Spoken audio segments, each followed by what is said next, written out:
Hi. Australia is finished. If we don't do something about it, we will end up all in with communism. And if that's what you want, well, just do nothing and carry on as we have been. We have got to really do something about this. And first of all, we've really got to find out what the problems are and where these problems lie. Well, basically, we've got to look at not just the federal government, and I think we all know how bad they are. We've got to look at state governments. They're the ones who are selling off land to anyone who's got money, no matter what country they come from. And we've also got to look at local government as well. Some of those are really not performing as they should do. So we are looking at all possibilities of different levels of government that are not performing as they should do. So what's the answer? First of all, I think everyone will agree that Albanese is not doing a good job. He's filling his own pockets. He's surrounded by what appear to be idiots that don't know what they're doing either. And all they seem to want to do is fill their own pockets, and they seem to be welcoming communism. Now, I don't think I want to see that. I don't want to see that for my kids or grandkids. So we really do need to change, and we need to change now. So what is the answer?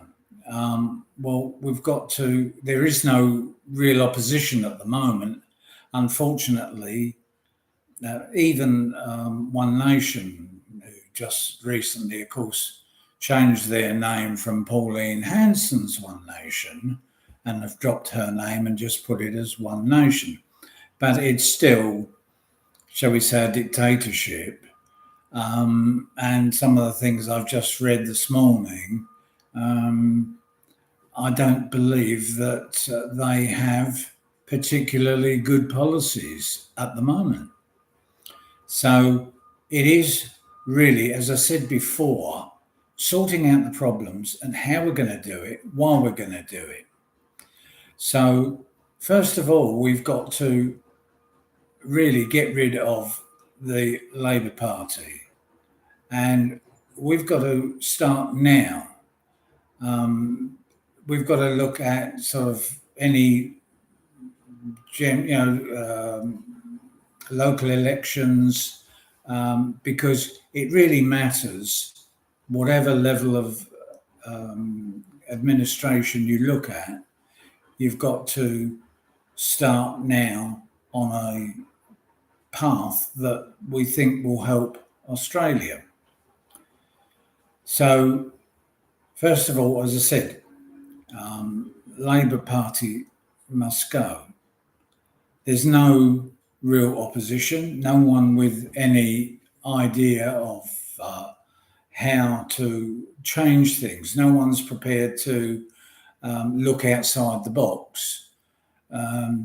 As they say, people don't have the guts or whatever else you want to call it.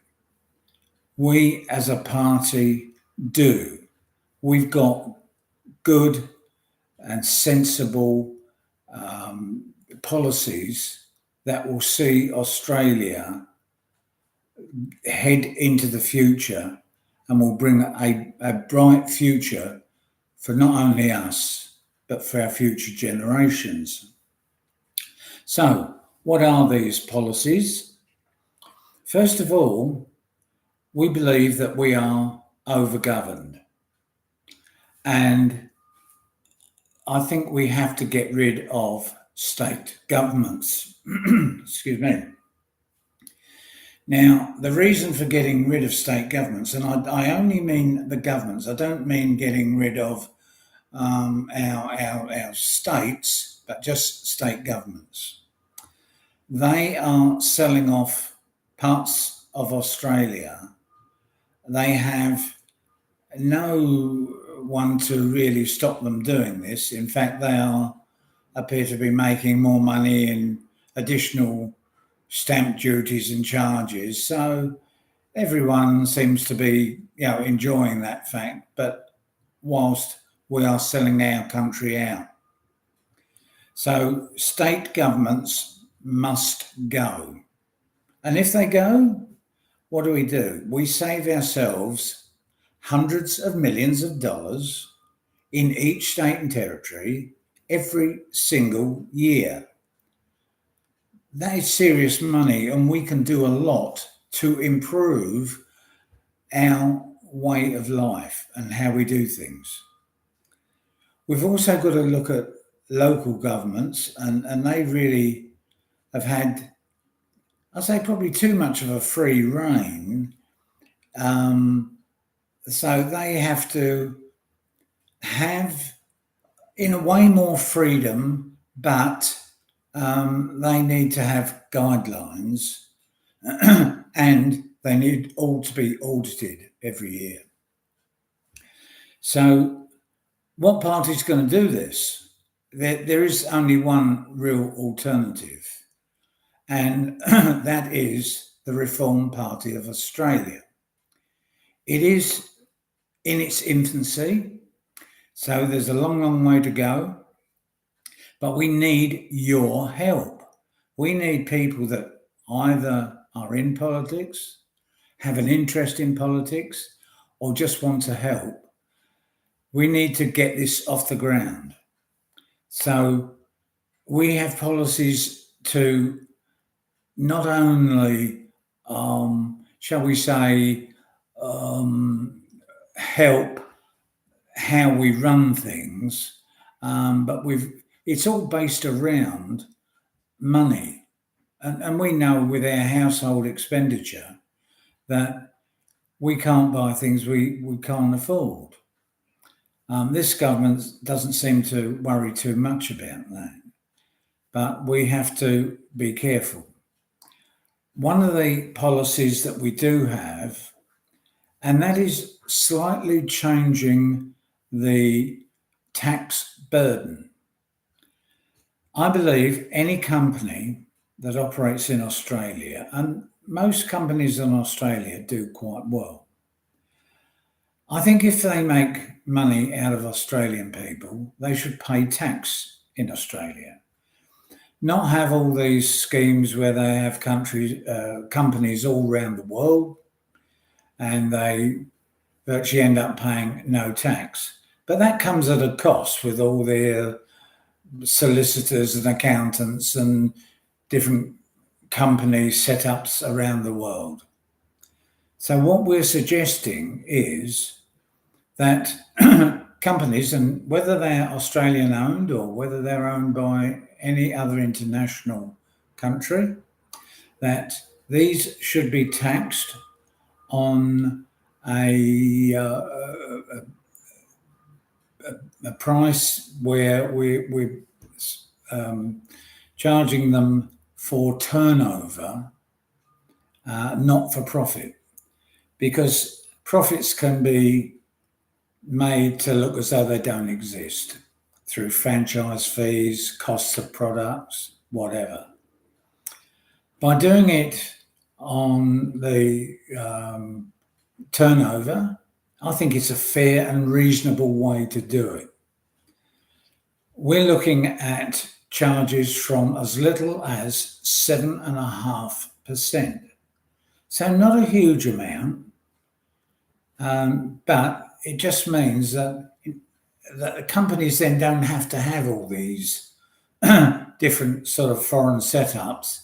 They just pay a tax on their turnover. That also helps inflation, because the more they put their prices up, the more tax we gain. So it is a way of keeping inflation down. I suppose people would think that, we're out to cane companies. No, that's really not the case at all. We're out to help companies. So by taxing them, it means we can reduce the tax of Australian working people. Now, if we can put, shall we say, another $1,000 a week into their pockets, it means their buying power is a lot better. So, in return, those companies stand more chance of a good home market. So we may be taking in one hand, but we're giving back in the other hand. It also means that if you get say a pay rise of $100 a week, it will mean that we can. They will pay tax on that $100. If they get $100, where we've mentioned $1,000, that is $1,000 tax free. The first $1,000 that a person earns. So if they get, say, $100 extra through tax, that will be a better situation than that pay rise, because with the pay rise, of course, you have the companies are going to put their prices up. You then end up with the same situation that once one puts their prices up, everyone puts prices up, childcare, whatever. So you end up exactly the same. So that tax system we think is fair and reasonable. So what other things are we doing? We want to, with the money that we are looking at saving on the cost of state and territory governments, and you're looking into probably billions of dollars, and also the additional tax that we would get from companies puts us on a better level footing. We can then start giving tax rebates. We can start doing work. We need to improve the housing situation. This is Australia. Why do people have to live in their cars? This is crazy stuff. While the politicians are in their $4.3 million houses. This is not right. This party, the Reform Party, is a party of the people. We're not out to rule the system. We're not going to be out there to pay ourselves ridiculous sums of money. We're out to look after all Australians and all future generation of Australians. So, time for change. If you want details of all of our policies, please let us know. You can send, best to send an email to info@reformpartyofaustralia.com.au. Get to know what we are going to do. I apologise for my, shall we say, non-professional presentation. I really need a lot more practice at this, but the ideas are certainly there. Time for change now. Reform Party of Australia. Thank you.